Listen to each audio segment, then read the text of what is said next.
Hi, my name's Simon from Motodrome. Now today we're going to take a walk around and a drive off this 1968 on an F Land Rover Series 2A 88-inch 2.25 petrol soft top that was restored a couple of years ago onto a galvanised chassis.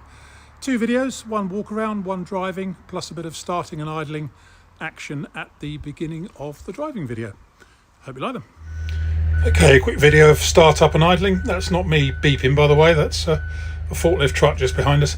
As you can see, the speedo has jammed at 55 miles an hour. Now I think we're going to have to replace the entire speedo head on it, but finding one that's geared for 750 by 16 tyres isn't going to be the easiest thing in the world, but we'll give it a go.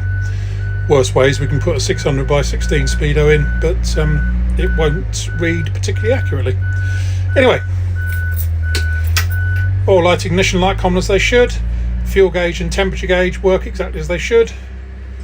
This has been a 68 model. This one has got key start rather than put the handbrake on properly. Key start rather than button start. And it starts nicely and settles down to a nice idle. It is actually running, believe it or not. It's very quiet, this one though. Anyway, let's look under the bonnet. And here we have a really sweet running 253 prefix, so it probably is the original engine. Obviously got a new carburettor on it, new radiator as well, but it runs really quietly and smoothly and nicely. If anything, the idle speed is perhaps a tad too low. But so sitting in heavy London traffic yesterday, it didn't die or anything. It was absolutely fine. So, but no, she's in excellent shape. Okay, let's take this 68 on an F Series 2A 2.25 petrol for a spin. As I say, I did just under 100 miles in this yesterday, including through really heavy rush hour traffic in London, and it was absolutely fine. It's probably one of the best 2As I think I've ever driven in terms of the way it drives. It's also on parabolic springs, which does help the ride quality a bit. Anyway, all light, ignition light come up as they should. We've talked about the speedo. That has just recently failed, and I think it is the head unit that's failed. So we're going to have to fit a replacement speedo to it, although finding one off the shelf that's geared to the tyres is going to be very difficult. So we may end up fitting a standard one and it will just have to overread a little bit. Anyway, starts really nicely whether it's hot or cold, this one, and all the gauges work, temperature gauge, fuel gauge, apart from the speedo at the moment. Into gear and off we go. Now this one's fitted with the Series 2A gearbox, and I think looking underneath it, I haven't been through the history yet, but I think it's recently had a new gearbox. No signs of any misfiring, hesitancy or overheating from the motor. It's a really smooth little engine on this one, really willing, just gets on with the job. It's quiet at idle.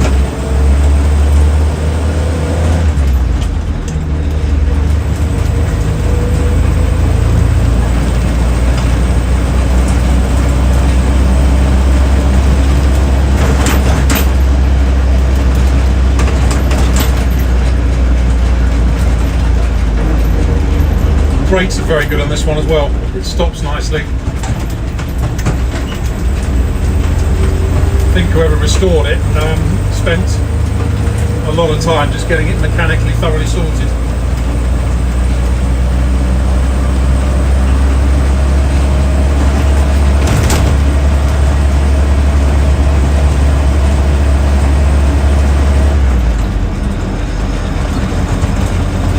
Just trundles down the road quite happily, as you can see.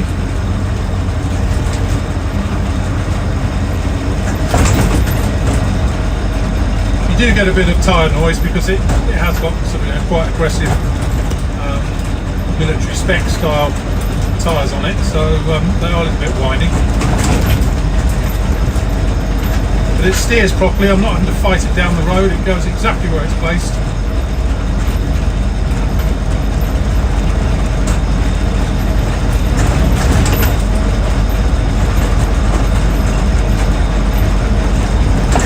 driving a 2A or any series Land Rover can be an acquired taste for some people who are used to modern cars, but in fairness, if you are going to drive one of these, this is a really good representation of how they should drive.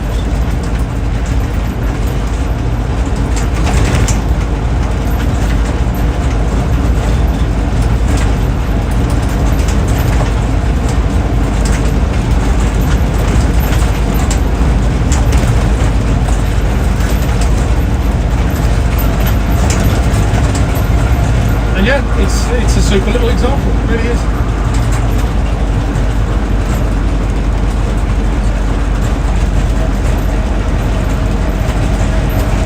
Just go down the hill. Just go down the hill a bit further and turn around. We don't need to go too far in it. I think you get the idea. Believe it or not, well, you may not be able to think it from the video. It does. This one does actually rattle a lot less than most of them do.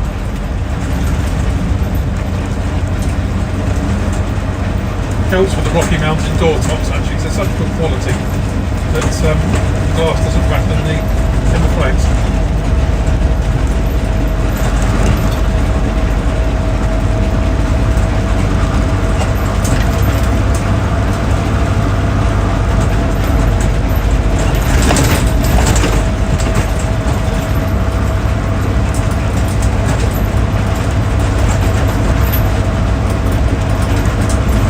Nothing better on a summer's day than cruising around country lanes in one of these.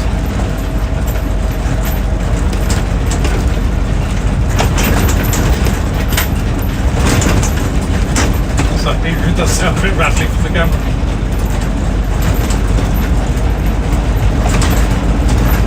So I think probably we've done everything we can. Rather than bore you senseless, I'll sign off now. Anyway, hope you like it.